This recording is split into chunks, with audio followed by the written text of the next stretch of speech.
Buhatag siopaw guys. Siopaw. Gusto niyo kumain siopaw? Yan o.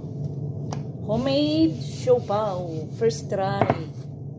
First try ni guys. First try. Tingnan natin kung masarap ba. Aking siopaw.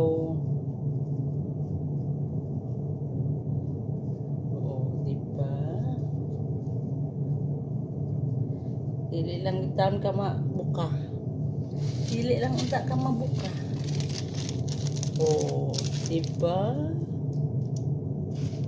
So, ngayon nakagawa tayo ng ilan? 2, 4, 6, 8 at 2, 4, 6, 8, 10, 12, 13. 13 pirasong siopaw. At ngayon magpainit na tayo ng tubig para isalang na natin.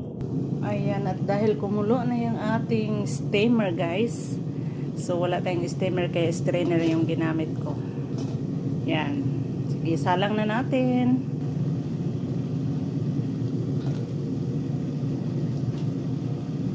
First try. Yan, lagyan natin siya ng 5. Yan, sige. Aray ko, ang init pala. Takpan na natin. Lutuin natin siya ng mga 20 to 30 minutes. Karon guys, ato nang ablihan kay luto na siya. Ayan na akong siopaw. First try.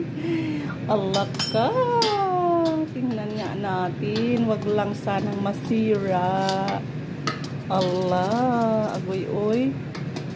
Allah oy. Allah oy. So, tikman na natin ang ating siopaw. Oh, diba? Ay, baliktad pala. Oh. Ay.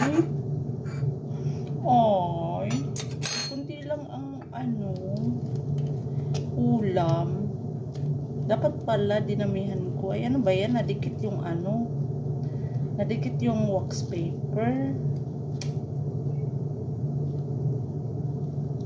Ayan, oh.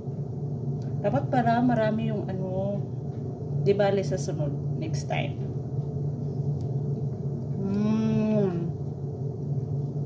Siopaw nga. Di ba? Ketchup na lang kulang.